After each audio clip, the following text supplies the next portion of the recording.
All right, so let's go into Q&A a little bit heavier. I mean, I think we've hammered home the idea that you need to tell a story in your business, whether it's a one-sentence story or a 3-hour epic. My Facebook posts usually get 10x more engagement when I attach personal growth, daily announcements, or new life achievements.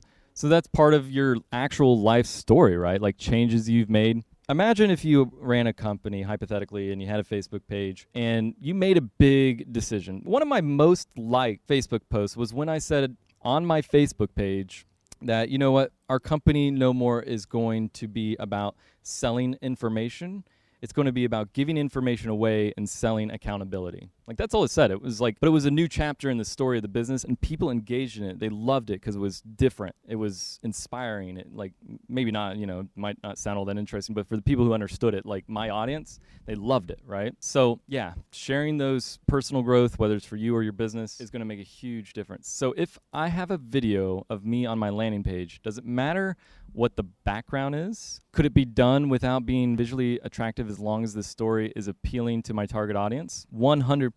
And, you know, like, it's, again, different use of the word context here. But if you believe in your product, you believe in your company, you believe in yourself, that's kind of the first step here. You kind of got to, like, drink your own Kool-Aid, right? Because if you don't, you're going to have a really hard time, you know, believing in your own messaging, which makes it tough. And if you don't, maybe hire somebody who does, right? So we're talking about video specifically here, though. Video on my landing page. It helps, like, there's a few key things you can do to up the quality of the video, like getting decent lighting. Like out here in the sun, obviously it's like pretty nice lighting. Got a nice depth of field. You see how the background's blurry. Yes, we're using awesome equipment here. Yes, like in general, better equipment is better. But you know what? Ty shoots all of his videos that he does walking around on his iPhone. There are many debates about this, of whether he's an attractive person or not. Everyone has their own opinions about people. I'm pretty darn skinny. That's not very attractive to a lot of people, but I don't let it like put me down, right? When you say visually attractive, if you're applying it to yourself, like, don't worry about it, because like somebody out there thinks Brad Pitt's ugly. Somebody out there thinks Angelina Jolie's lips are too big.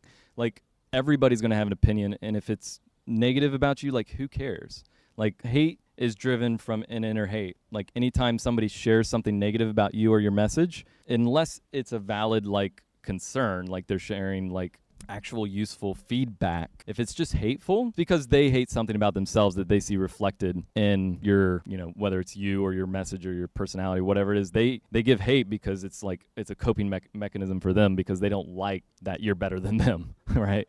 So don't worry so much about that. Some simple things you can do with a camera. You know, if you have an iPhone, you know, shoot from the main camera instead of the face, like that applies it, because it's going to be a better quality camera on the front here.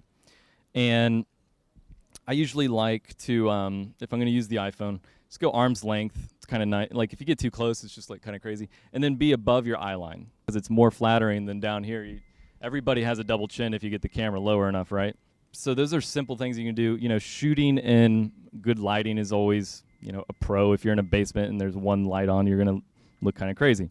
Now, I ended up going and buying some nice camera equipment, all that stuff, but my most engaged with video on YouTube was shot with a stupid iPhone, and I'm like kind of mad about it because I spent like thousands of dollars on video equipment. So anyways.